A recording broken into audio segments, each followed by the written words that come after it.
So as we imagined ourselves together at this time, we're marking the 20th anniversary of 9/11, and we're looking ahead to a multicultural future. And we ask ourselves this overarching question at Courageous Community: what are we learning about American diversity and division? Eboo and David have been invited to be in conversation together, having come prepared and tasked to have questions for one another. And I am absolutely confident this conversation will result in a rich and provocative exchange, because I know Eboo and I'm just getting to know David, so I'm very excited. So how tonight will flow: after a conversation between our guests, we'll take a short 5-minute pause, and we'll come back for interactive breakout dialogue, which is going to be facilitated by fellows and also by some of you. Yes, you will have a task of having to lead a conversation. So before the very end, around just before 9 p.m., we will come back together and conclude with a closing word from my co-host, Zina Jacques. We are live streaming this presentation tonight, so thanks for your cooperation in keeping noise to a minimum in the room. If you have to use the restroom, duck while you walk to the restroom, for those of you who are in the room. And if you are tuning in online, everyone will remain muted for this first part until the breakout session. Okay, so a little housekeeping before we get started. I'm so excited to announce that we are partnering this fall with Volumes Book Cafe in Chicago on a pop-up shop in the drawing room on the first floor in the front of Barrington's White House. And we're offering a curated collection of books and gifts to spread courage and kindness. The shop will be open second Wednesdays, 5 to 9 p.m. this fall. So please spread the word and invite friends. Eboo and David's books are available tonight, immediately following this talk, in the pop-up shop. If you're tuning in online, we'll post the links to purchase them from your favorite local independent bookseller. We also have a podcast. It's called Becoming Courageous, and we would love for you to subscribe and listen. You can listen on Apple, Google, or Spotify. And if you could, please tell the word to a friend who can't make it to these sessions, because they might be doing a lot of carpooling these days with back to school, and it's a great way for busy parents to tune in and multitask while they're in the car.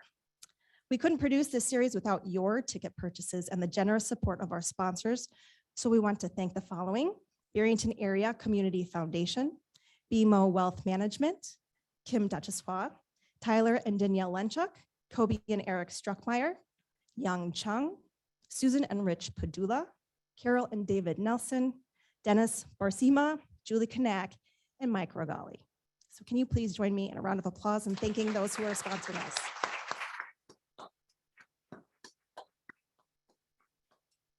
Okay, let's dive in. It is my pleasure and honor to introduce our esteemed guests. David French is an American political commentator, senior editor of The Dispatch, and a former major in the United States Army Reserve. A fellow at the National Review Institute and a staff writer for National Review from 2015 to 2019. French also serves as a guest columnist for Time. He served as a senior counsel for the American Center for Law and Justice and the Alliance Defending Freedom, has lectured at Cornell Law School, and spent much of his career working on religious rights issues. He served as president of the Foundation for Individual Rights and Education, and is author of the 2020 book, Divided We Fall: America's Secession Threat and How to Restore Our Nation. French was born in Opelika, Alabama, and currently lives in Columbia, Tennessee with his family. He is married to New York Times bestselling author Nancy French, who has co-authored books with political figures including Ben Sasse and Sarah Palin. David, welcome.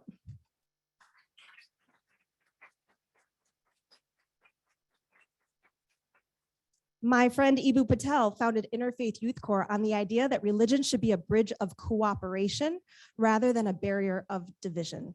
He is inspired to build this bridge by his identity as an American Muslim, navigating a religiously diverse social landscape. For over 15 years, they don't hear us. Governments, We're automatically social muted. sector organizations, and college and university campuses to help make interfaith cooperation a social norm. Named by U.S. News and World Report as one of America's best leaders of 2009, Eboo served on President Obama's inaugural Faith Council and is the author of Acts of Faith, Sacred Ground, Interfaith Leadership, a primer or primer if you're my husband, and Out of Many Faiths, Religious Diversity and the American Promise. He holds a doctorate in the sociology of religion from Oxford University, where he studied on a Rhodes Scholarship. He lives here in Chicago with his wife, Shanaz, and their 2 sons, who are exactly my kids' ages. So we commiserate often. With that, it is my great pleasure to introduce my co-host, Reverend Dr. Zena Jacques, for opening words before these guys get talking. So thank you so much.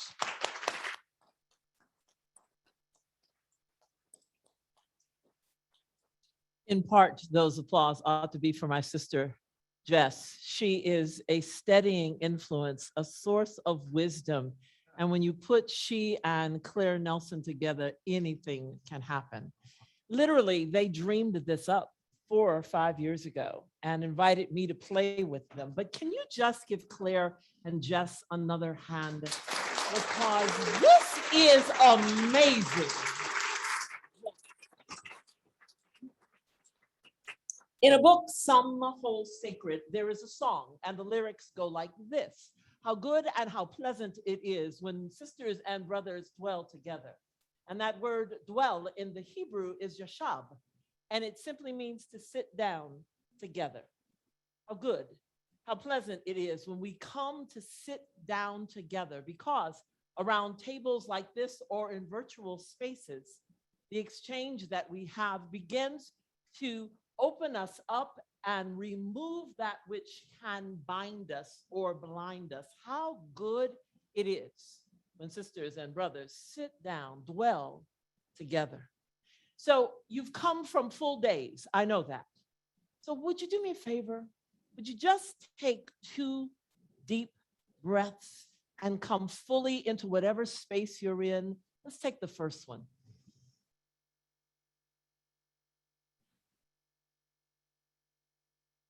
Feel your body. Take one more.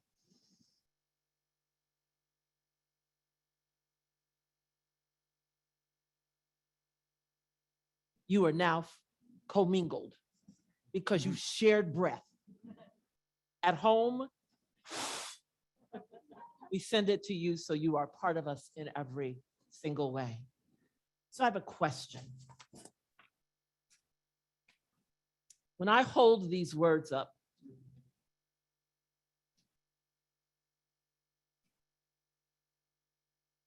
what happens in your body? Just ruined all that breathing. These are nouns, progressive and conservative. But if you switch them to gerunds, to verbs, each one of us in this room can think of something that is worth conserving. Each one of us from our sacred places at home can think of something that should be progressing.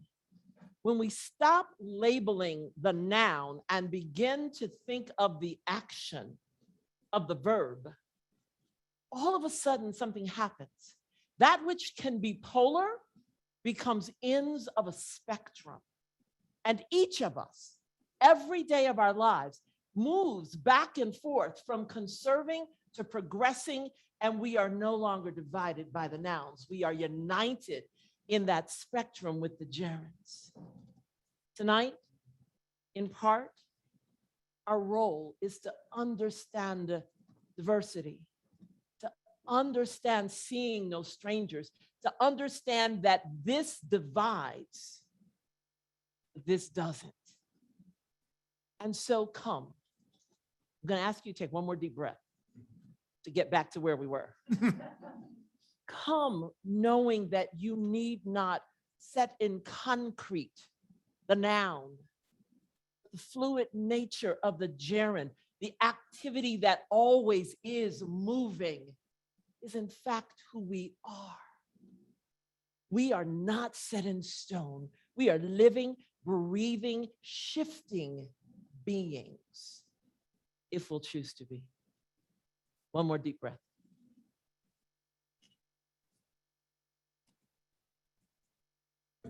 Come fully into the presence and the wisdom of our guests, Ebu Patel and David French. You are welcomed in this place.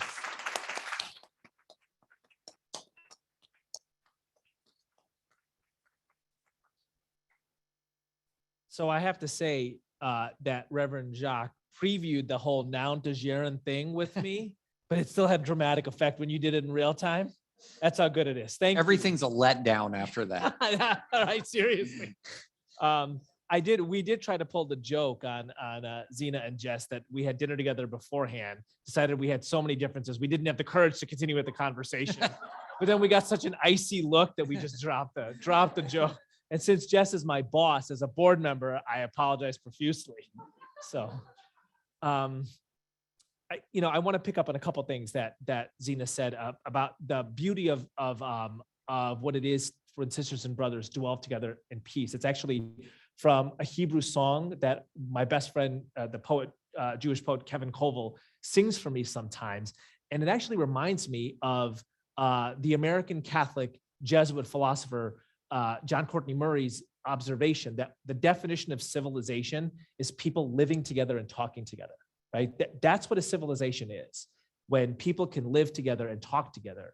And he says one of the new things about American civilization is people with different identities, backgrounds, heritages, ethnicities, nations, religions are all expected to do that, right? We attempted something new for a large-scale democracy on planet Earth, just attempting to build a pluralist civilization. The barbarian, John Courtney Murray said, is the one who seeks to destroy the conversation. Right. And so part of what we're doing is we are extending pluralist civilization. Part of what we're doing is we are living into the American project by having a conversation between people who have some disagreements and lots of opportunities to build bridges and kind of emanating that out to the community in this room. I want to say one or two other things about kind of the American project and the conversation amidst diversity. So this, I'm going to just reveal my geekiness just like up front, so it doesn't surprise you halfway through, right? But we are gathered in this wonderfully Tocquevillian spirit, right? And Alexis de Tocqueville, the great French observer of American life in the early 19th century, he says, wherever I go in America, citizens are starting associations. In France, clerics start things. In England, royal starts things. In America, ordinary citizens start things, right? And so Zena and Claire and Jess and Kim and the community of people who've come together, y'all decided, hey, we need to be able to have a different kind of conversation in Barrington. Who's going to start it? Well, I guess we are, right? And Tocqueville calls this the mother science of American civilization.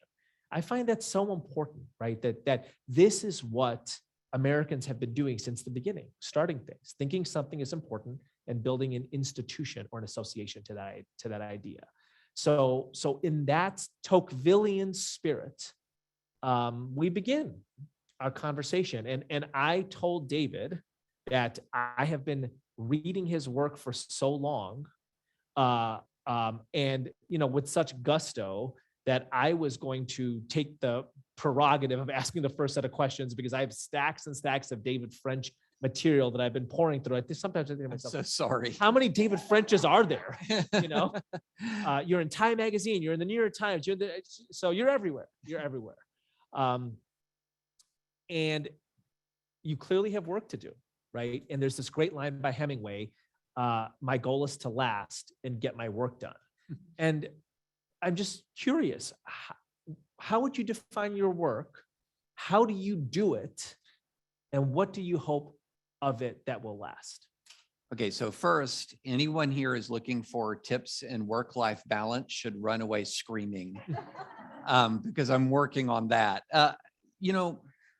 For me, one of the things, especially in the last 6 years, I have been on something of a journey over the last 6 years, and that is to discover and try to understand and to interpret to everyone else and to answer, try to do what little I can to answer this question of what is happening to us.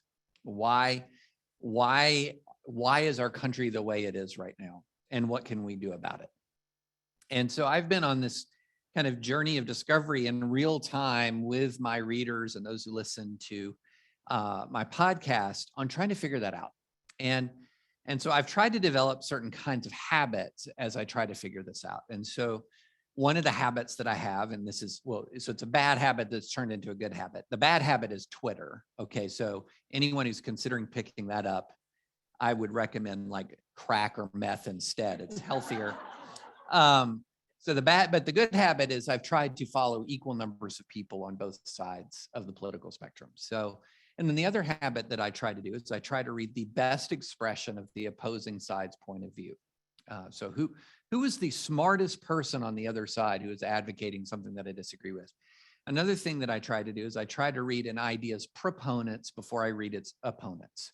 So, for example, we've been having very heated conversations about critical race theory in this country. Before I read a debunking of any aspect of critical race theory, I want to read the actual theory itself. So I have these habits. I try to follow people from broad spectrums. I try to read the smartest proponents of ideas that I might disagree with. And I try to read an idea's proponents before I read its opponents. Those are sort of habits that I have. And it's really, in many ways, helped change my life in some pretty important ways. I would have described myself 15 years ago, for example, as a pretty partisan guy. I was always civil libertarian in the sense I defended the rights, I defended people's civil liberties no matter what background they came from. But I felt like I definitely had a Republican political identity. And then I began to move away from that at the same time that the country really started to move much more towards hardening partisan ideas. So I sort of felt like I was zigging when everybody else was zagging, but I wouldn't have it any other way. I wouldn't want that process to be any different than what it was. And it really has, I think, changed my life in some important ways. And it's also created and fostered relationships that I never thought I would have as a evangelical kid growing up, born in Opelika, Alabama. For anyone who knows Alabama geography, that means War Eagle, not Roll Tide. Okay. Nick Saban is the Darth Vader of college sports. But growing up in born in more rural Alabama, growing up in rural Kentucky, going to very small, very conservative Christian school, and coming from that background and entering into a whole world of different relationships from people from different faiths, different socioeconomic, different urban, rural, you name it. It has really broadened my understanding of American and appreciation of American pluralism. So the project is American pluralism. The way to do the work is to not get hooked on Twitter. But I love this. So let's just review a little bit of what you said, right? Find the best version of the idea that you disagree with. Right. Like lean into that. Yeah. Seek to disagree with people who you admire rather than who you Easy can't targets. stand. Yes. Right. Otherwise kind of known as kind of the best version of intellectual, civic, and moral life, right? And part of what we discussed at our dinner, in which really the only disagreement was when you rolled your eyes and said negative things when I talked about my love of Notre Dame football. Yes, very which negative is a thing. serious disagreement, not a very small negative thing. Thanks. Yes. Right? But we then we quickly found what we had in common, which was a revulsion of the people in the Roll Tide country. Yes. Yes. Yeah. Absolutely. Find the bridge. Yes. Find the Exactly. bridge. There is something sacred about civic life, right? And it is elevated beyond simply how neighbors treat each other, and it's kind of below the level of the machine of government, so to speak, and of political parties. But when groups of diverse people in a nation play in athletic leagues together, when they heal each other in a nation's hospitals, when they sponsor school plays together, when they volunteer in fire departments with one another, there's something sacred and holy about that. And I'm curious if you could kind of talk about that from where you sit in Franklin, Tennessee, and where you sit as an evangelical Christian. Yeah. So number one, I think we're losing a lot of that sense of the sacred. I love that word, the sacredness of the civic associations, the incredible worth of our fellow citizens, regardless of where they stand on the political spectrum. losing that. We have a world right now that is defined by this concept. I'm sure most of you have heard it called negative partisanship. It's where you are defined, your political identity at its base is defined by animosity, not by affection. So if you're a Democrat, you're not so much a Democrat because you think Democrats have great ideas and are full of wonderful people. It's because those other guys are worse. Or if you're a Republican, it's the same principle. It's not that you have particular love and affection for Republican ideas and Republican individuals, is that you think the Democrats are that much worse. And that defining ourselves by animosity is creating, I think, one of the most fundamental challenges to pluralism in our time. And one of the things I think that we have to do, those of us who see America as a pluralistic constitutional republic, is we have to have, and I love that phrase, sacred. We have to be able to provide a transcendent moral purpose to pluralism itself, I think, to American people, to make them understand that the fact of pluralism and the existence of pluralism in this country is a good thing. It's not a temporary way station on the way to total defeat of your enemies.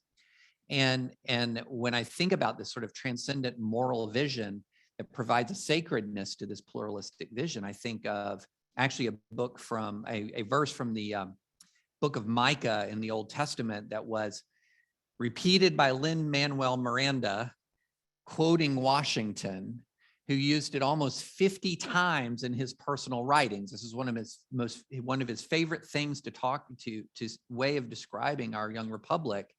And if you remember the musical Hamilton, and you remember the moment when Washington decides to step down after 2 terms and gives his farewell address, and he's delivering this message, and he says, "Every man shall sit under his own vine and his own fig tree, and no one shall make him afraid," which is such a powerful statement of a transcendent moral purpose of pluralism. And in fact, those words really echo in American history, because when this new republic was formed, as flawed as it was, and we know it's flawed, we know George Washington was flawed.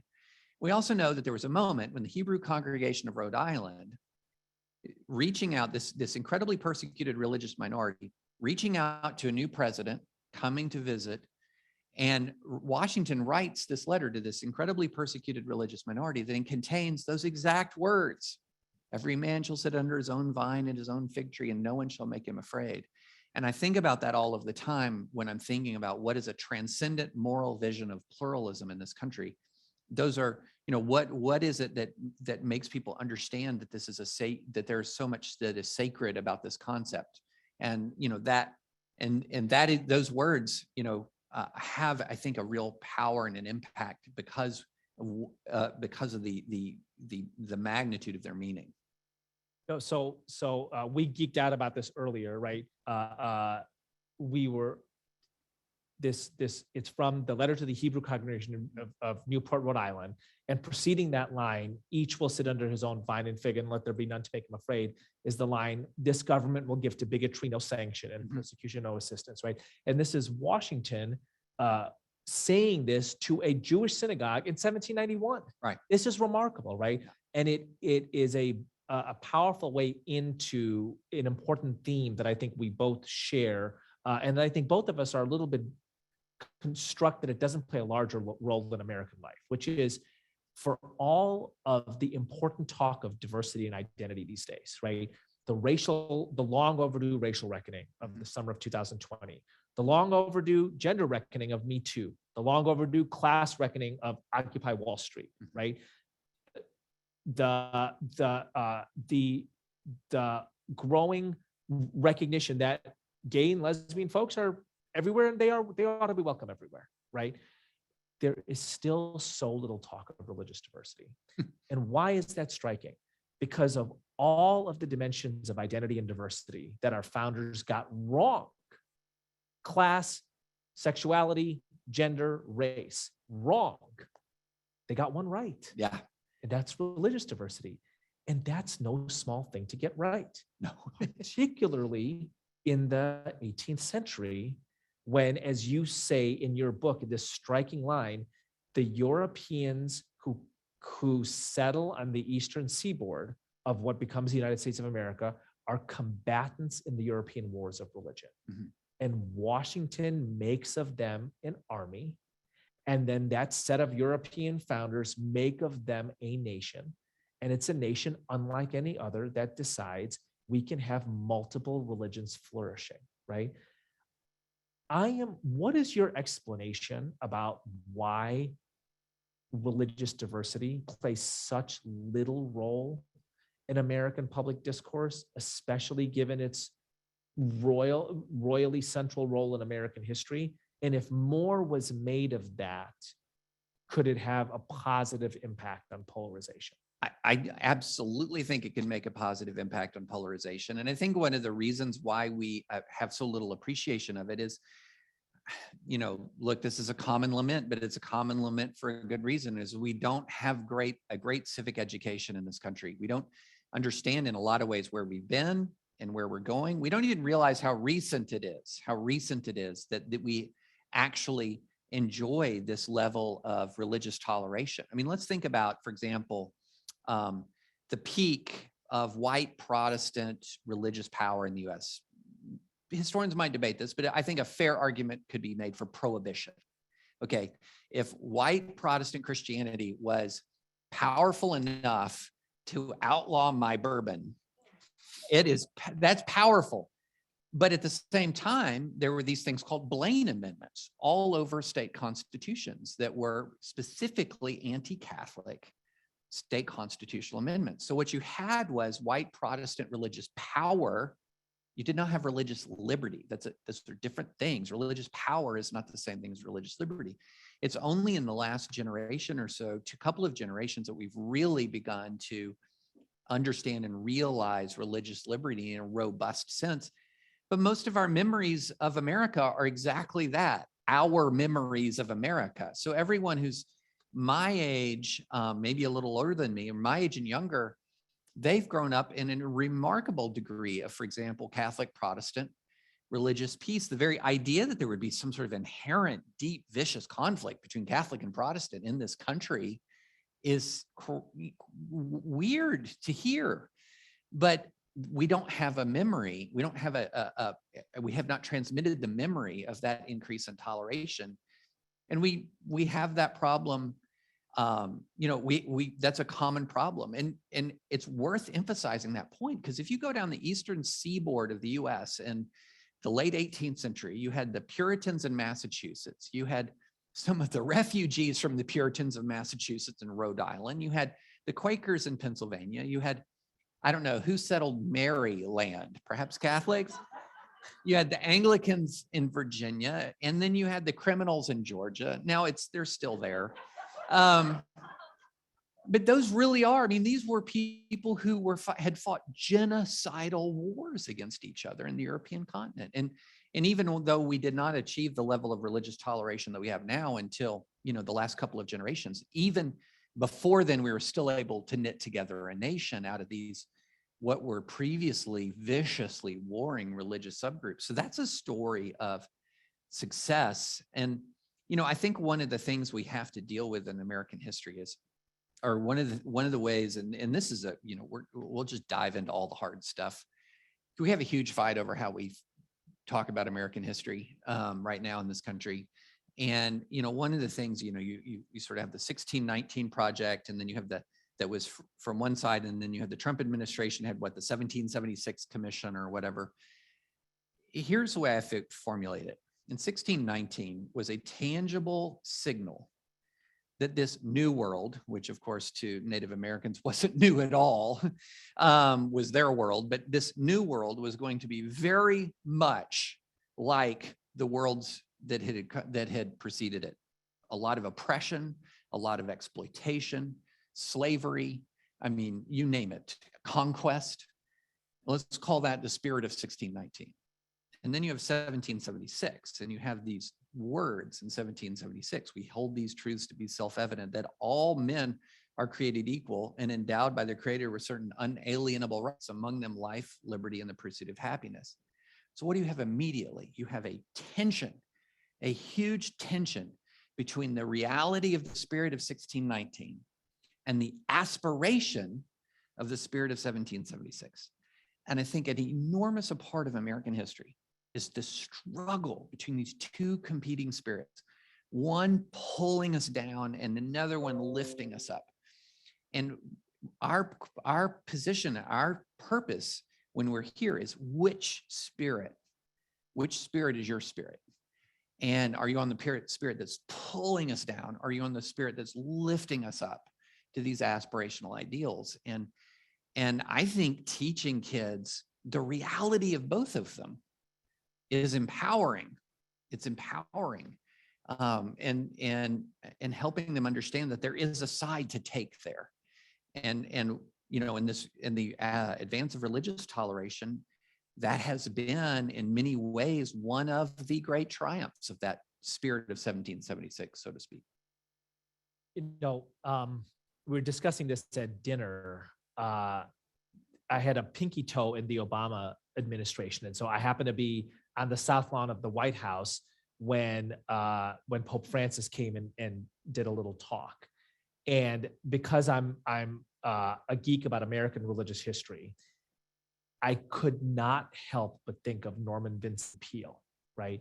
Who 50 years earlier, 60 years earlier, in 1959, 1960, holds a conference a couple of blocks from the White House and says, if the nation elects John F. Kennedy as president, the Pope will appear on the lawn of the White House and the flag of the Vatican will fly in DC. Uh-huh.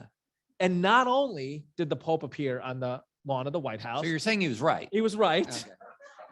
Okay. You know, and the thing I'm not mentioning is he said, and we need to stop this at all costs, right? And 200 of the most famous white Protestant leaders were at this conference, and they all agree, right? This is a defining feature of American socio-political, religious, and civic life, that the white Protestant world would at any cost prevent a Catholic from getting into the White House. And of course, it could not even be imagined that a Black person would ever be in the White House, right? I'm standing there on the south lawn of the White House. Newt Gingrich, by the way, is 15 feet away. She nods to my wife and is like, you should go shake hands. Like, I wish I was more of a bridge builder back then. You've influenced me so positively, I would have done it now. Not only is the flag of the Vatican flying all around me, not only is a Pope from Latin America on the South Lawn, 6 of the Supreme Court justices are Catholic. The entire presidential line of succession is Catholic, and the president is Black, right? And I'm thinking to myself, why isn't there like this celebration of American triumph over earlier eras of bigotry? Yeah. And let's just put aside the race part for a second, right?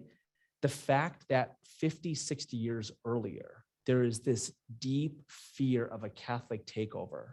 And we are literally witnessing a series of Catholics running every lever of government. And white Protestants are embracing it wholeheartedly, not only not sounding fear, but embracing it wholeheartedly. It feels to me like this is a story of American triumph, not unlike the civil rights story. Why don't we tell the story of the metabolizing of anti-Catholic bigotry as a story of American triumph, a way station to the next levels of American pluralism? I think so. I've got an optimistic and a pessimistic take on that. Bring me up and bring me down. David. Okay, I'll do both. I might bring you down more than I bring you up. So the optimistic take, I mean, what is it? It's just exactly what you articulated, which is the facts on the ground in the United States of America is that this mutual enmity that existed for a very long time and shed blood, like there was shed blood between Protestant and Catholic in the United States, has largely dissolved, almost entirely dissolved. It's now confined to, there's a couple of my Catholic friends who get a little bit surly every Reformation Day on Twitter. And I'm like, hey, Ryan, my man, I like you 364 days out of the year, but one day you're a little too, you hate us Presbyterians too much. But so we've really dissolved a lot of that. Now here's the downer on it. What's the little bit of the downer is how much of it is mutual affection and how much of it is co-belligerency in the culture war. That's because the positive side of this is the shared affection, dissolving of these differences that had shed blood on our own soil, had shed blood at scale on other soils. That's positive. The negative part of it is if what we're talking about is less true religious toleration and more of a alliance against a common enemy, then you have the religious unity, and the religious unification in that one sense becomes a symptom of another problem in another sense. And I think to be perfectly honest, that's part of what is happening. That's very interesting. I have to say that we at IFYC, we spend a lot of time on campuses, places like Notre Dame and Wheaton, right? Mhm.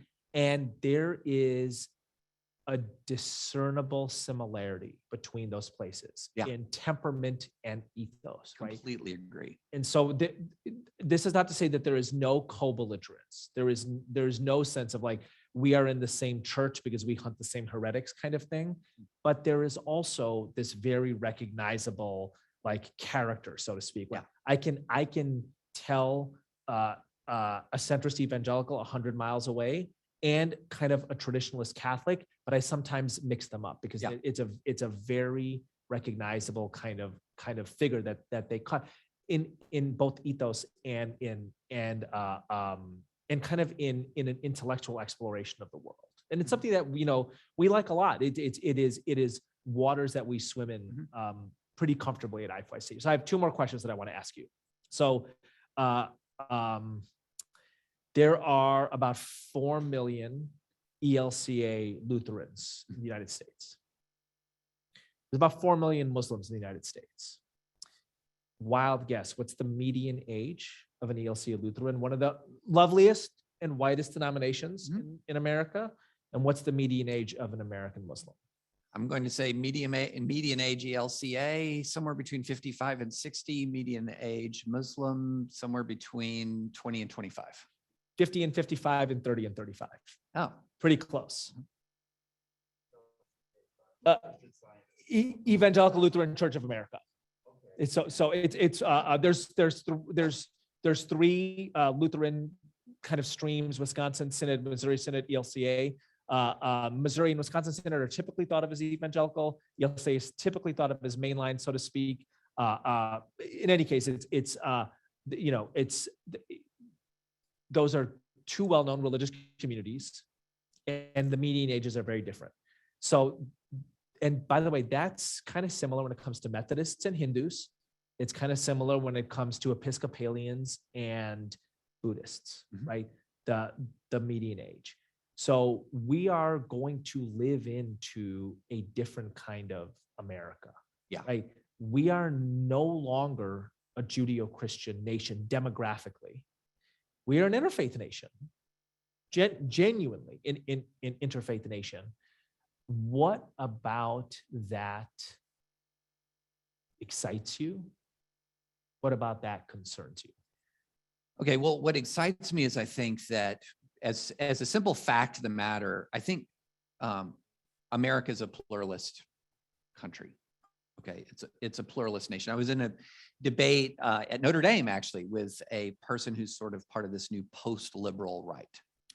People who folks on the right who don't like the classical liberal founding of the country. They want America to have a more authoritarian, sort of top-down, Christian-molded, become a religious republic. And the moderator said to me, David, I feel like one of the differences between you and this other person is you believe America is always going to be pluralistic. And I said, I mean, I believe the sky is blue. America is only going to become more diverse. It is not becoming less diverse. That's just a fact. And so what thing that excites me is of all of the countries on this planet, in many ways, we are the one built for this. As imperfect as the founders were in so many fronts, there was an actual structure created, an actual system of government, an actual philosophy that permits not just people of different faiths and different communities and ethnicities, et cetera, to live together peacefully, but to thrive. If you have not read it, or haven't read it recently, I would urge you to reread my favorite Federalist paper, Federalist Number 10. And this is the nerd assignment of the night. Read Federalist Number 10. I thought I was going to be awarded the cake of nerd. No, I've never assigned a Federalist, so I have never yielded the nerd crown in any conversation. So that's what excites me, that this is a country that was built for pluralism to thrive, not just exist, but to thrive. And what do we want but for human beings to thrive in this land? You know, that's what we want. That's what we're trying to build, is a republic where people thrive as their whole selves. What worries me? That's hard. That's hard. How many continent-sized, multi-ethnic, multi-faith, democrat constitutional republics exist in the world? There are reasons why the number is really, really, really small. It is difficult. This business is difficult. And part of it is because, you know, one of the things that people like power. People like power. And part of pluralism is pluralism depends in many ways on the voluntary relinquishing of power over other people. And one of the problems we have in my own community, why is it that white evangelicals in particular seem so very angry and anxious when they actually haven't lost an important Supreme Court religious liberty case in more than a decade, and usually win 9-0 or 7-2, okay? And the reason is that in the white evangelical world, a lot of folks have lost power, but they've gained liberty, and they haven't liked the exchange, okay? It is when you have power, you don't need liberty. You have power. Liberty is what you exercise against power. When you're the king, you feel pretty free, right? But you wouldn't say that a kingdom is a free place. And so one of the things that is difficult is to, in a place of increasing animosity, increasing negative polarization, and increasing pluralism, is that we have to convince people to rediscover the reality that this country was built from the ground up so that no one of us can exercise absolute power over any one of the rest, and no community can exercise absolute power over any other community. And that's a hard war against the worst angels of our nature. You have many good lines, David. That power and liberty line, the king and kingdom, was some good lines. All right, I lied. I have 2 more questions. But I've got a question for you. Well, this is so much fun. How am I going to relinquish the power? Right? How am I going to do? I don't want the freedom. How am I going to relinquish this? Okay. Who do you trust more to positively and proactively engage with the growing religious diversity of America? The progressive left, who is all about diversity, doesn't like to talk about religion. The religious freedom right, who's all about religion when it's Christianity, but is less, let us say, they lean into it less when it's the religious freedom of other people, with the exception of some important places like the Becket Law Center, et cetera. Who do you think is going to get this right? Can I say neither? No, or you come up with a third force. I have a third force, and it's a microculture. Okay, it's not even a big community. I'm going to call them the Civil Libertarians. Okay, the Civil Libertarians are that microculture of people on the left and on the right, who place as a priority the defense of liberty for every American. In other words, they look at the Bill of Rights and they see the fundamental outline of the American Social Compact. If we don't have the Bill of Rights, what are we as a distinct nation and as an American constitutional republic? And I think it is going to be the purpose and one of the goals of those of us who are in the civil libertarian movement that believe that the violation of your rights is every bit as grave as a violation of my rights, because your rights are my rights.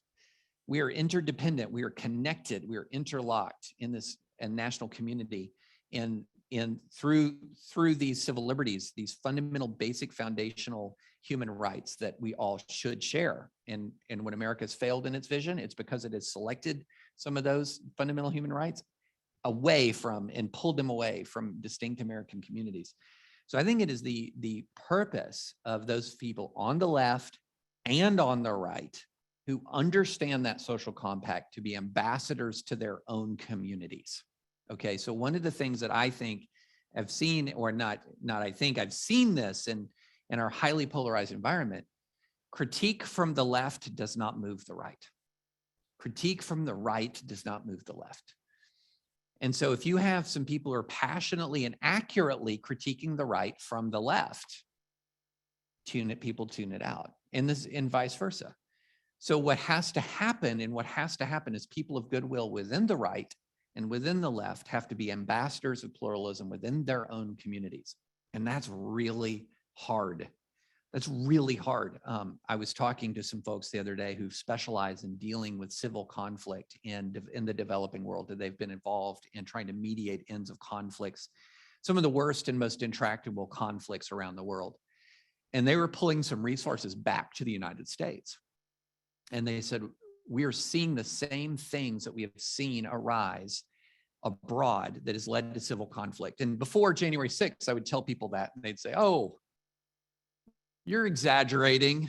After January 6th, people are saying, tell me more. And one of the things that they said is that the number one target of the revolutionary, or the insurrectionary, is not their ideological opponent. It's the in-group dissident. It's the person within their own tribe who is insufficiently committed to the radical cause.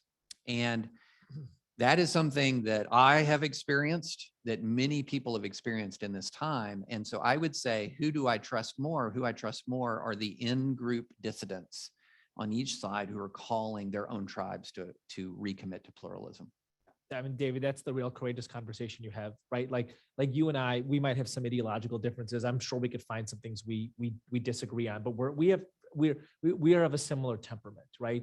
And we believe in a very similar kind of American project, right? And other things we would choose to bracket a certain set of political disagreements for the purpose of the broader sacredness of the civic project, right? Exactly. But what strike, I mean, you know, in the 3 or 4 pieces you seem to write every week, at least half of them, I'm like, ooh, David's gonna get a bunch of email on that one, right? If it was only email, I'd be happy. Yeah. And you know, 3 or 4 years ago, it was almost like confessional. My friend Amber Hacker will remember this. It was almost confessional, like the progressives at IFYC, right? Amber would watch us, like be like, "Did you read David French today?" And we'd be whispering it, right? And at some point, we realized there was enough of a critical mass of us where we would just send the emails around, like, "It's a great piece by David French today," right?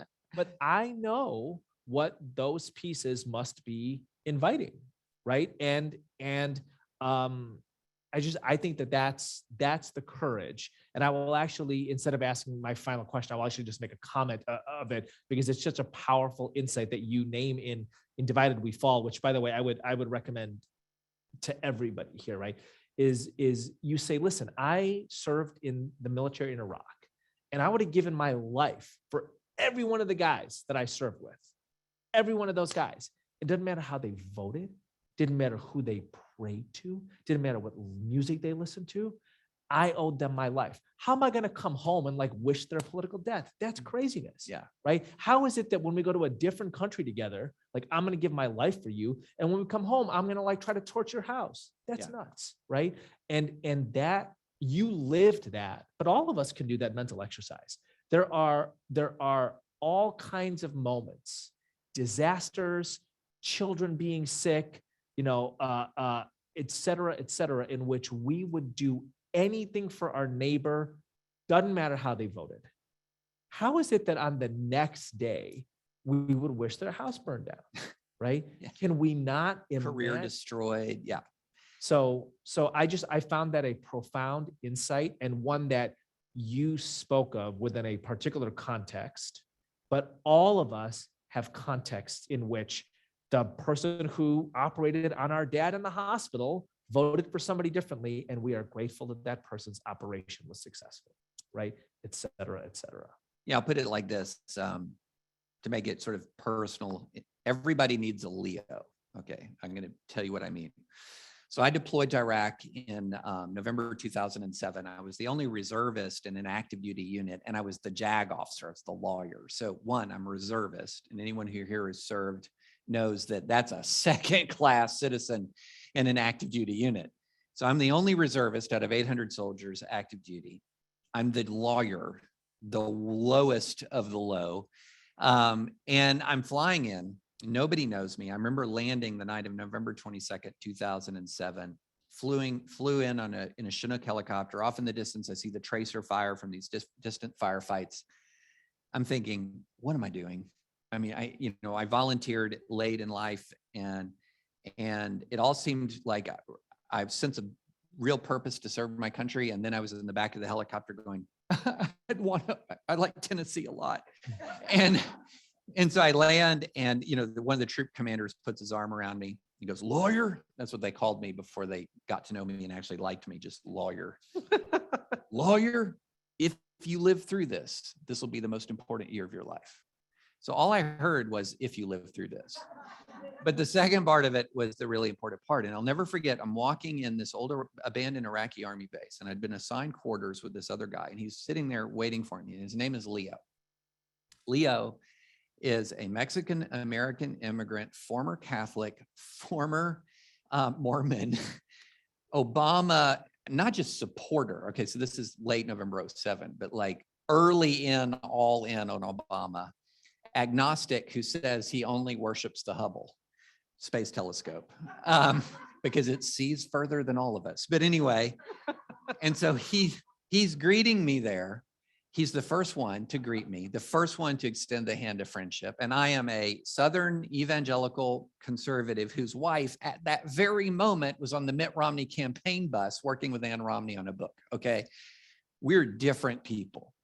We spent almost every second of every day for the next year together, serving together overseas.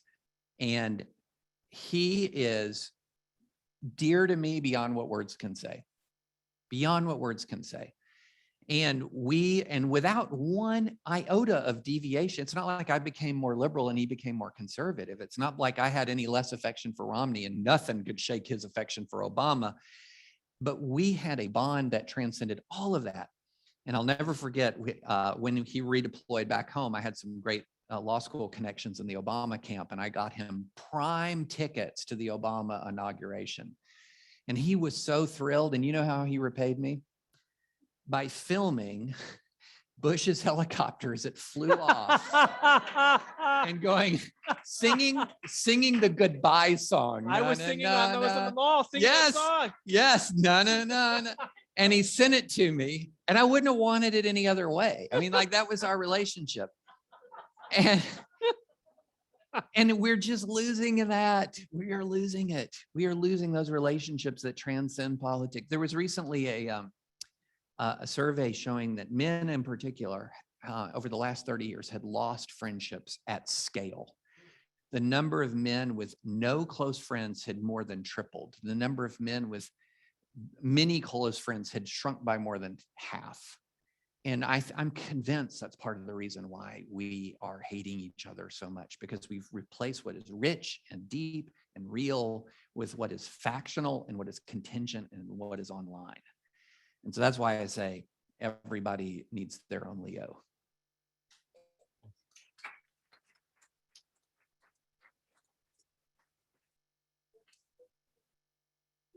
Yes, I was going to say, is it my turn yet? Yeah, you should cut us off whenever you need to cut us off. Okay. Okay. So here's the question I have, and we talked about this at dinner. All right, so I'm living in Redland, and have y'all ever gone to the New York Times where you put in your address and it will tell you how red or blue your neighborhood is? It's a really interesting thing to do. So I put mine in, and mine is 85% Republican. So it's a little red. And so I talk to people who are very concerned about building bridges. And one of the things that I talk about when I talk about coming to things like this is it's only squishes who go to those things. It's only squishes. People, you have to give up a lot of your deep values to enter into these dialogues. I know enough about your work to know that's not the world you live in. You are not working in a world where everyone is in 98% agreement on faith or politics, and you just agree to shed the 2%.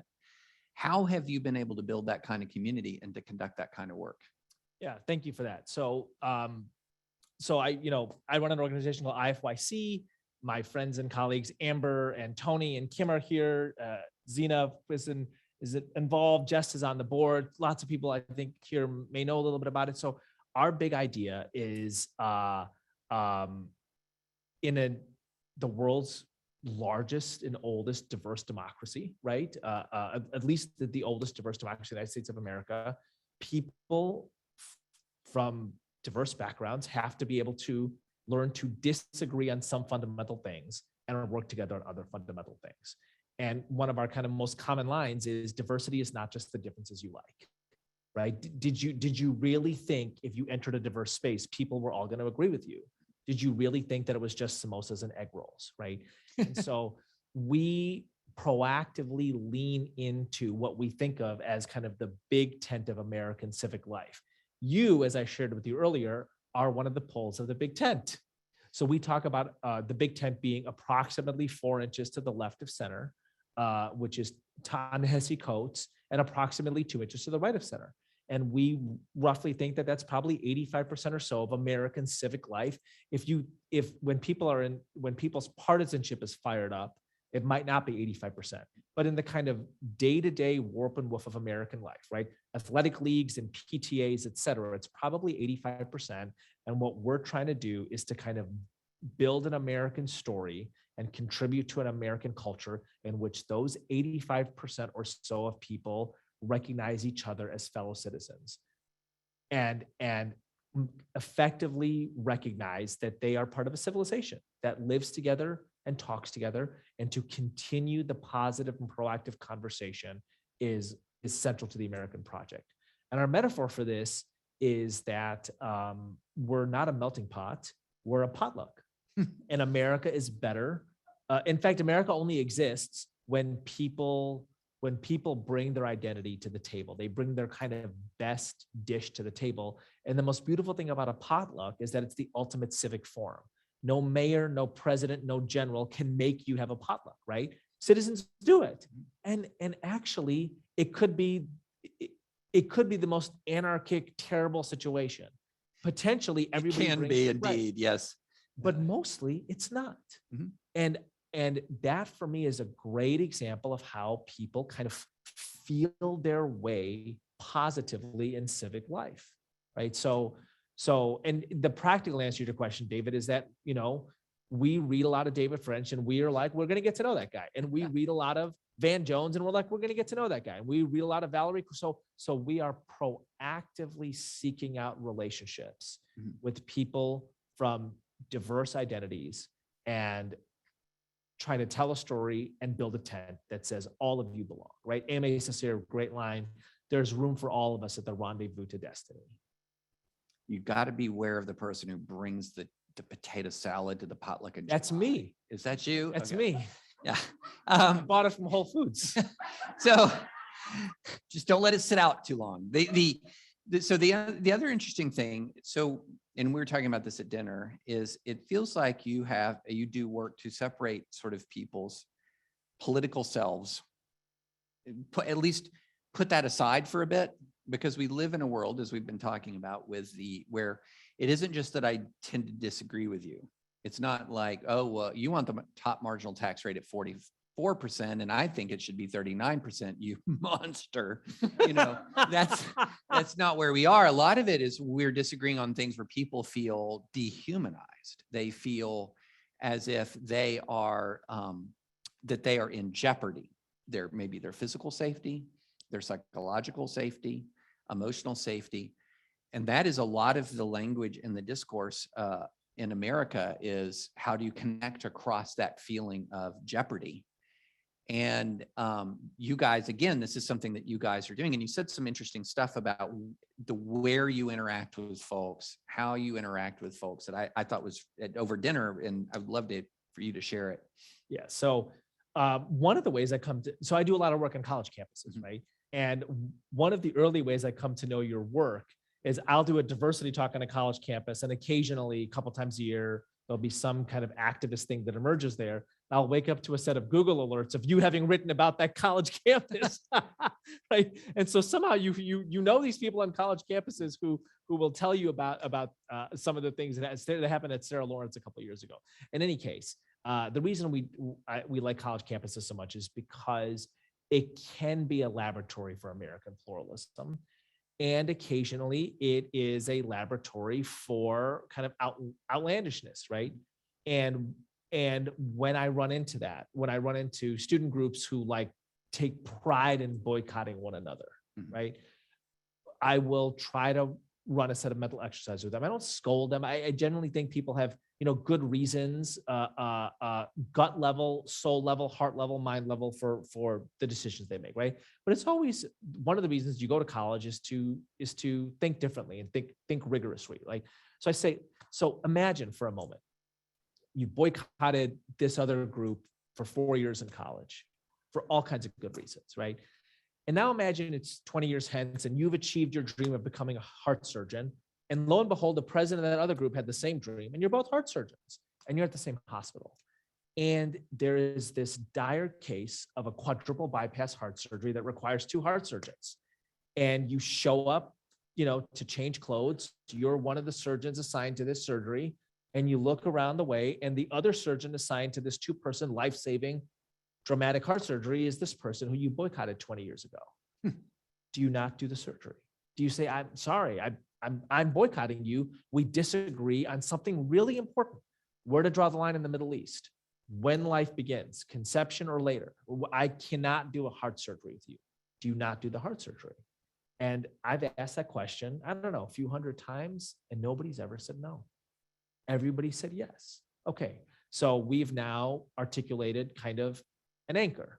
I would do a heart surgery, a life-saving heart surgery with somebody that I have important political disagreements with. Okay, so let's walk this down the line, right? This is kind of classic mental exercise, kind of philosophical thinking. If you were in a volunteer fire department, would you fight a fire with somebody who you had a political disagreement with? Okay, you would. Okay, so let's keep walking this down the line. If you were on a PTA and you guys were doing a fundraiser for your school, and you found that the person who you boycotted 20 years ago was on the PTA, would you say, I'm out, right? And I just think it's interesting to ask the question, like you did in Iraq, right? Effectively, in what circumstances might I de-emphasize a particular important political commitment? And I want to make very clear, this is not being dismissive of a set of political commitments. It is simply asking the question, in what circumstances would you say that is not the terrain on which I choose to engage with you right now?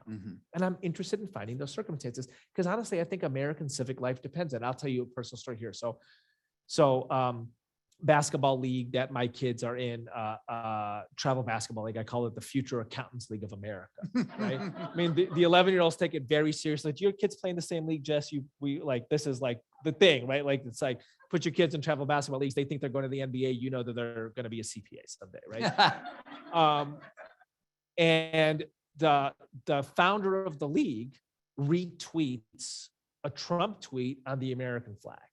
It's on standing for the American, right? He does not make it a habit to retweet Trump tweets. Did not surprise me that he followed Donald Trump in a positive way. Retweets this tweet, right? My wife shows it to me and she's like, I think we're done in this league, right? And I had a moment, right? And I'm thinking to myself, I can't stand that man or that tweet. But do I want my kids to play basketball only with people with whom they politically disagree, right? Like, I talk all the time about like the importance of civic associations where people from diverse identities and diverging ideologies come together. I can't be the guy who removes my kid from a basketball league because right now I'm not buying a brownie from the KKK bake sale. Right? There are lines. There are yes. lines. There are lines, but the line is not removal from a basketball league on account of a retweet. Mhm. Now, I that does remind me, I don't know why this wasn't mentioned in my bio. I did play in the NBA. Right. You laugh, it was true. The Nashville Bar Association Basketball League. I was a starting point guard. So I need to. You wouldn't have made that if it was the KBA, the Kentucky Basketball. No, Kentucky Bar no, Association. I wouldn't have made that. Nashville football town. Yeah. No, that's a great.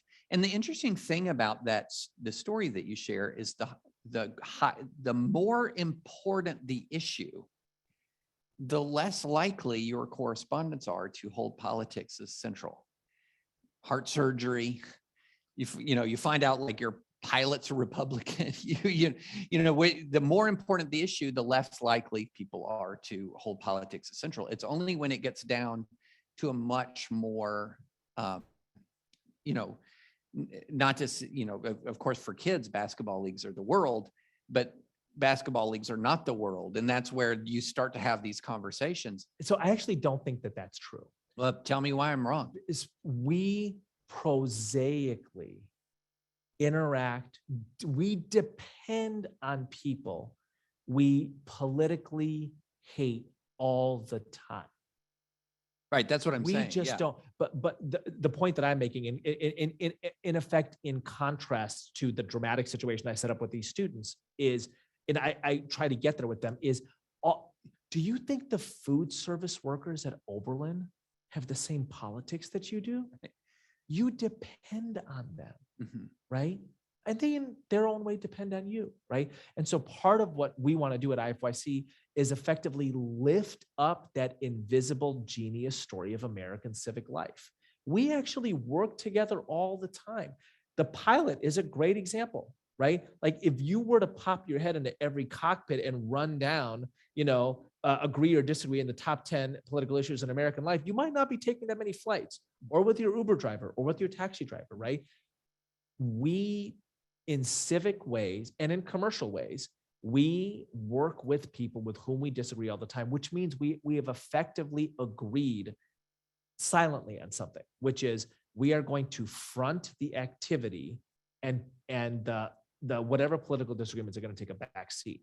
I actually think there's a great genius to that. And as I shared in my geeky way at the dinner, I think of this as William Carlos Williams' Red Wheelbarrow, right? So much that poem you learned in 6th grade, so much depends on a red wheelbarrow beside the white chickens glistening in the rain, right? This notion that there are these things that are so important in our life that we just don't recognize the centrality until they're gone. Civil liberties is one of them. And I think the kind of associational nature of American civic and commercial life is another one. Just want to add one thing to this. I don't know if people remember this New York Times story from, 4 or 5, 6 years ago. It opens with, when there is a fire on the Catholic side of Mostar, city in Bosnia-Herzegovina, the Muslim fire department does not respond. That is alien to us, right? Wait a second.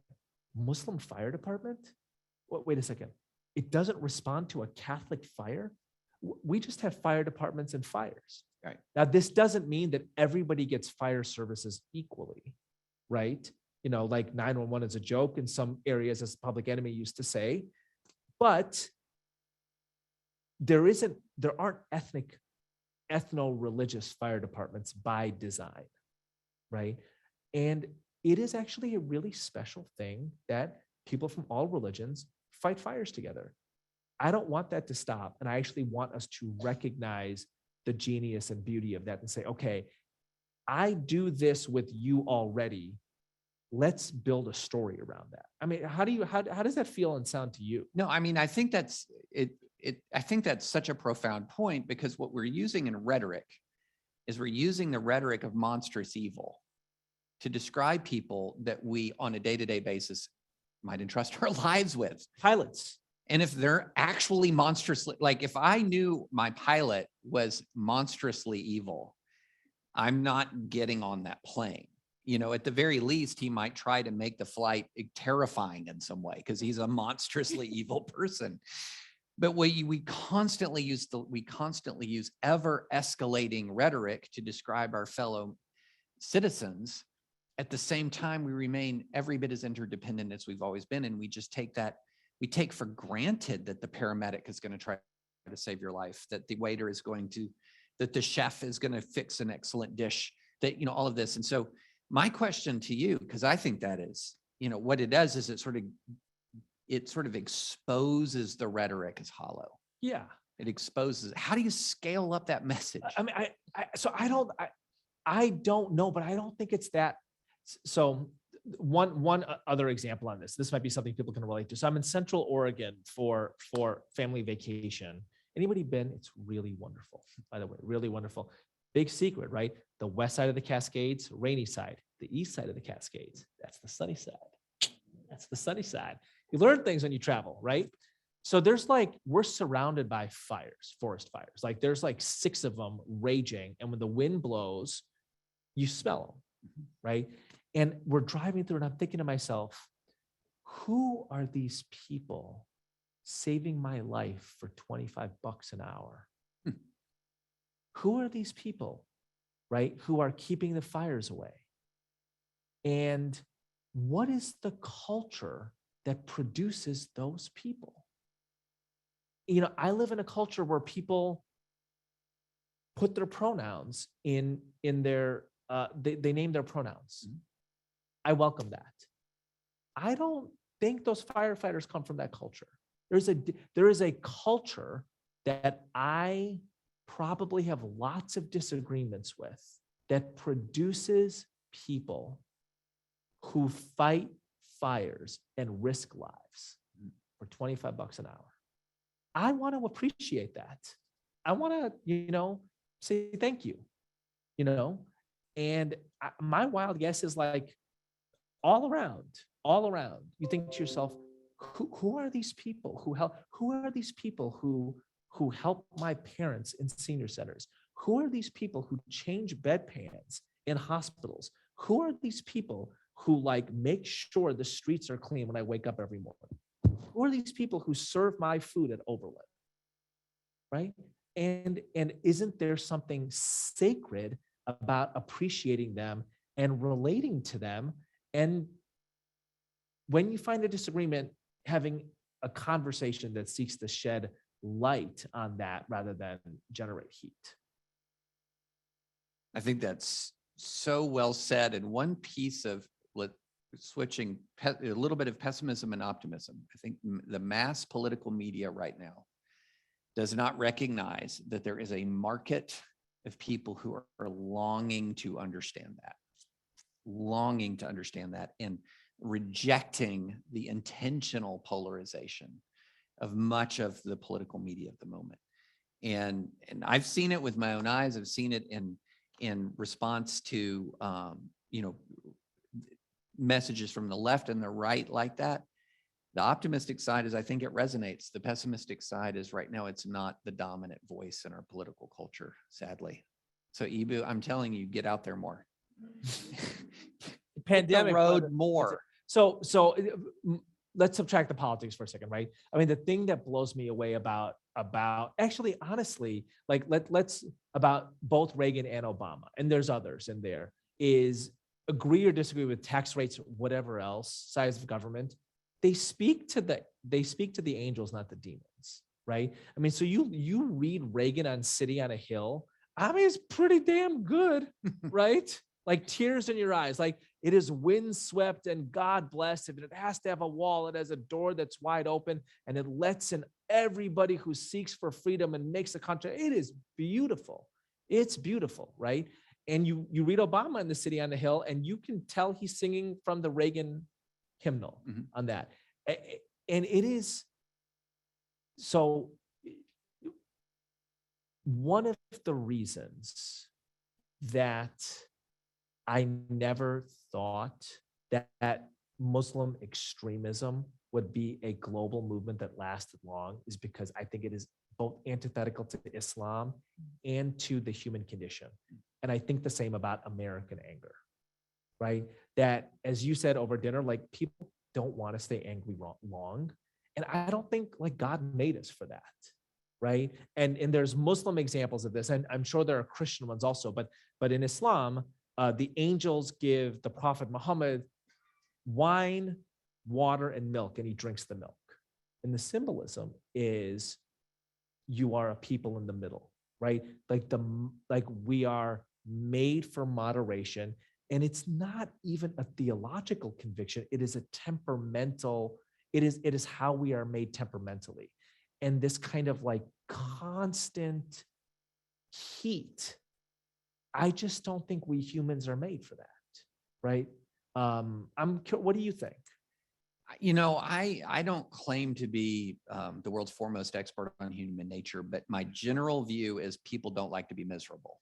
And we are immiserating people at scale right now. And there is a way in which anger can provide purpose for a time, and for some people for a long time. And hatred can provide purpose for some people for a long time. We've seen that. But what we're doing is we're actively immiserating people with our mutual loathing, with our mutual hatred. People are not liking to live like this. And so what's happening is that I think we're on the precipice, I hope, of a longing for something higher and better, of a longing for something different. And you see it bursting out here and there. Every now and then you'll have this like moment where you think there's going to be a big celebrity beef and they shake hands and everyone's like, that's the coolest thing I've ever seen. More of this, please. You see it. And I think there is a latent longing right now. We have an immiserated people who have faced death at scale, division at scale, hatred and anger at a scale that they haven't seen in their lifetimes, most of us, many of us. And there is a longing for something else. There is a longing. And I think people are looking in lots of different places for it. They're not just looking on politics, they're looking in culture, they're looking in churches, and they're looking. And there have to be courageous voices of virtuous, loving, kind leadership to step forward in all of those spaces. And I think there's hope for that. I think there's a demand for that. I think it's more than a demand. I think it's a longing in the soul for it. And, I hope that it will prevail, but I feel like that there's also that spirit of rage and anger. And I see it in my side of the aisle. One of the things that, speaking of rage and anger, can I get enraged and angry for a second? Right-wing media to me, one of the things that it does is it takes people who are living in the final years of their life in the most prosperous nation and the freest nation, arguably in the world, and making them feel terrified about its future, and making them feel that everything is slipping away and everything's falling away. And that makes me so angry that's a business strategy. Yeah. But people are beginning to wake up. People are beginning to wake up. So let me end with a couple of quick. So on the cable news thing for a second, and then I'm gonna do a female folk singer thing. Okay, we'll just take a second. Wait, we didn't plan for that. I'm just teeing you up. Okay. So on the cable news, my friend David Bornstein tells the story. He started Solutions Journalism. Tells the story. He's like, my dad called me one day and he said, David, humans are worse than animals. And he says, Dad, are you watching cable TV? That's exactly what his dad was doing. Yeah. Right. Like he could guess. Mm-hmm. Right. So so these, like, how we make ourselves miserable and these kind of crazy divisions that we create. So when I was in college, the raging conversation was not necessarily about affirmative action or whether Farrakhan should have spoken at the Million Man March, right? It was, are you an Ani DeFranco person or are you an Indigo Girls person, right? Baroque divisions on the cultural progressive left. And I was so convinced that Ani DeFranco was the real revolutionary. Absolutely. And the Indigo Girls were just squishes. That what? And can I tell you, I used to be able to sing every lyric of that. You're closer to fine. I could tell you that Yeah. right now. You are closer to fine. They are playing at Ravinia together on Oh. Friday, right? And for me, like I think about that right now, and I'm like, oh, I get to see two of my favorite artists for like the same $50, right? But when I was 19, I would have been devastated, right? I would have been totally devastated. And I think to myself, what was I doing? Like investing all of this crazy energy and drama in something that was a total fantasy. And I wonder how much of our disagreements are this investment of crazy energy and drama in things that actually may or may not exist, right? I had imagined this feud. I don't even know if they ever were in a feud, right? How much energy do we give to dramas that actually don't exist? One day, one of my grandchildren is going to say to me, "Granddad, what's a tweet?" That's going to be a glorious, glorious day. My friends, during this conversation, Jess wrote me a note. It says, this is a holy conversation. In the Greek, it's hagios. It means set apart for use by the divine. Do you not think this conversation is set apart for you and I to hear, to be used by the divine? You can applaud. David and Eboo, we've been negotiating how long we would let you go. So we had to tie clear up, but we just couldn't stop the conversation. So we promised 9 o'clock is our end time. We promise a way for you to be engaged in your virtual groups and here at the table, but this was just too good to stop. Everybody needs a Leo. Who's your Leo? Everybody needs to understand that your community, my community, needs a in-group dissident. But that's your role as an ambassador. Text says something about ambassadors. And America only exists when we bring our best to the table, even if it's potato salad in July. You depend on people you disagree with vehemently and you don't even know it, and your life goes forward well. What if we translated that into every day? So, beloved, this is what we're going to do. We're going to ask you to stand up, turn around, stretch, and sit down, 5 minutes. And then we have a plan for the rest of the time that we're together. Join me once again in thanking David and Eboo. 5 minutes.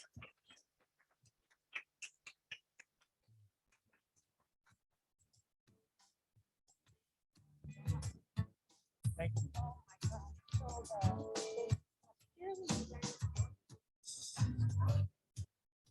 I don't know about you, but I was just so moved by that conversation. I did not want it to stop. So thank you again to Eboo and David. Okay, so we're going to enter into our conversation dialogue portion of the evening, and we don't have a ton of time, so we are actually going to kind of whittle it down a little bit. So on your tables and on Zoom, you have some questions, but we really want you to focus, I believe, on the second question, since we are running out of time. So take a moment to quietly reflect on a time when you were part of enabling division, and make a mental note of it and jot it down. Sorry, it's question 3. Question 2 in my notes, question 3 on your tables. So take a moment to quietly reflect on the time when you were part of enabling division, make a mental note or jot it down. And then for your discussion, what are ways you can heal division in your sphere of influence? As always, in our dialogues, let's hold all of our 6 grounding virtues from On Being Civil Conversations and Social Healing Project. And that includes the following: generous listening, humility, patience, hospitality, adventurous civility, and words matter. We also want to add to this list curiosity, I mean, I think that David and Eboo demonstrated that beautifully. If you hear something in your discussion that intrigues you, ask follow-up questions. This is a space to practice being more curious and less judgmental in hearing each other's stories, experiences, and perspectives. So those who are virtual, you'll be moved into breakout rooms. And I just want to say that all of the conversations, even though we are live streaming, they are private, so they will not be public at all. So just know that your conversations at your table are private and they remain there. Okay, so those of you who are still in the room, not every person has a facilitator at their table. So can our facilitators raise their hands and identify themselves? Okay, so if you're at that table, our facilitators will help lead the discussion. If you're at a table without a facilitator, choose one person at your table to just hold the space, if that's okay. And it's not hard. You just stick to asking questions and being interested. Okay, so you are good to go and have your conversations. Remember, it's the question, what are ways you can heal division in your sphere of influence? Don't forget to introduce yourselves. And we've got about 20 minutes. Thank you.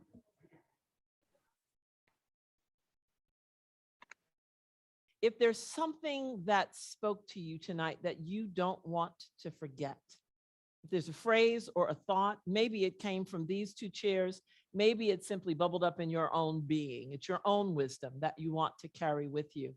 I literally am taking with me that the most dangerous person is the one who is the ally, the one who's going to speak to their own group. That I just want to hold that. And so I'd invite you to stick that card somewhere that you'll see it. It could be the inside medicine cabinet is the place. That's the place. If you ever in my house and want to know anything about me, look at the inside of my medicine cabinet. First, you got to get by me to get in my bedroom, but that's a whole nother time. But seriously, what's the wisdom? Because this was meant for you. That's why you're here, virtually or in the room. And at home, find your own Post-it, write down what spoke to you and keep it, because we want the power that is divine to seal in each of us what it is we need to walk away with this evening. The season 3 has begun, and for time immemorial, you will have been a part of this night, virtually or in person. You will be the reason we have the energy and the strength to go on. But more than that, you will be the catalyst for change. Motivation comes easily. Commitment is taking motivation and making it real. Motivation is a promise. Commitment is an act. And so I trust you've been motivated tonight. Now I want to invite you to turn that inspiration, that motivation, into an act. Small or large is not the measure, but that you and I and all who are gathered in this space, however we are gathered, choose to act is the measure. So when we come back in a month, we may ask you, so what'd you do? Where was your commitment? How did your motivation turn into an act that might move out into the world and change it? We thank you for being with us. We thank you for the commitment of this time. May you go into the world confident of your role as one who has wisdom, who speaks wisdom, who makes the difference, and know that the world will never be the same. Thank you for coming. If you go downstairs quickly, the pop-up shop will be over for a couple more minutes, but we thank you for your presence, and we hope to see you next month. More courageous conversations. Good night. Good night.